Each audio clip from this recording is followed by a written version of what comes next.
हम पुणे में खड़े हैं, एक ऐसा शहर जो बदलते समय की रफ्तार के साथ लगातार आगे बढ़ रहा है और फिर भी अपनी विरासत को सहेजे हुए है। आधुनिकता को अपनाते हुए भी पुणे ने अपने इतिहास की कई अनमोल परतों को बेहद खूबसूरती से बचाकर रखा है। इसी इतिहास का एक अद्भुत अध्याय है 1200 साल पुरानी गुफा शिल्पकला। यह कहानी सिर्फ कुछ सदियों की नहीं, सहस्राब्दियों की है। जहां आप अभी खड़े हैं वही मुठ्ठा नदी का बायां तट है। कभी इस पूरे इलाके को भामवाड़े या भामबुर्डे कहा जाता था, घना वन प्रदेश।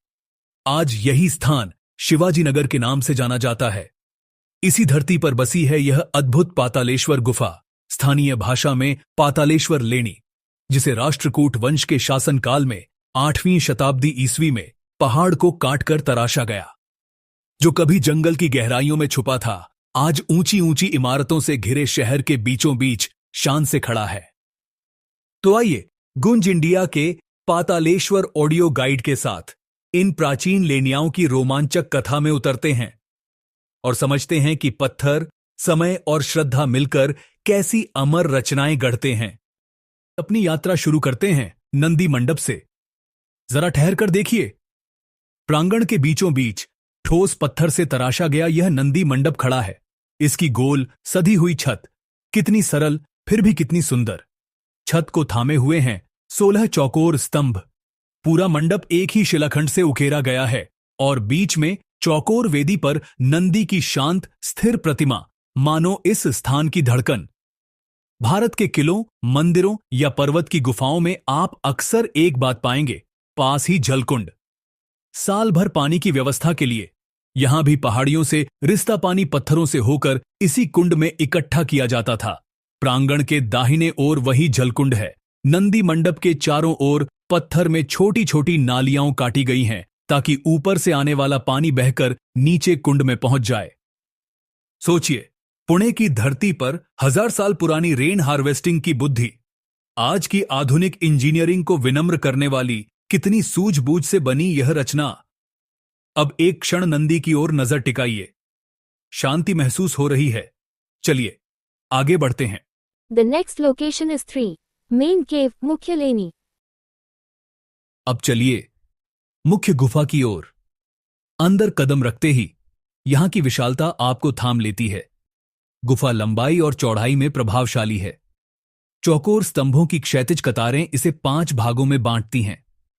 आगे पहले 3 खंडों के पार एक ही दीवार में तराशी गई 3 गर्भगृह एक साथ दिखाई देते हैं। बीच वाले गर्भगृह में पातालेश्वर का शिवलिंग विराजमान है। कुछ विद्वानों का मानना है कि इस त्रिखंडी योजना के दोनों ओर ब्रह्मा और विष्णु की प्रतिष्ठा होनी चाहिए। चलिए अब गुफा के हृदय की ओर बढ़ते हैं। गर्भगृह के पास पहुंचते ही आपको नंदी महाराज की एक और प्रतिमा दिखेगी। यह बाद के काल में स्थापित की गई मानी जाती है। आगे बढ़ने से पहले प्रणाम करिए, फिर मुख्य गर्भगृह में प्रवेश करें, जहां भगवान शिव सहस्रों वर्षों से ध्यानमग्न हैं। बाद के समय में पार्श्व की कुटीराओं में गणेश जी और देवी की प्रतिमाएं भी जोड़ी गईं। एक क्षण ठहरकर इन पूज्य अलंकरणों की गरिमा निहारिए और उस शिल्पकला की सूक्ष्मता महसूस कीजिए जिसने समय को भी स्थिर कर दिया है। The next location is 4. चलो अब प्रदक्षिणा शुरू करें। मुख्य क्षेत्र के चारों ओर एक परिक्रमा पथ बना है जो तीनों गर्भगृहों को घेरता है। चलते चलते ध्यान दे, यहां एक चौकोर वेदी पर नवनिर्मित राम, लक्ष्मण और सीता की प्रतिमाएं प्रतिष्ठित हैं।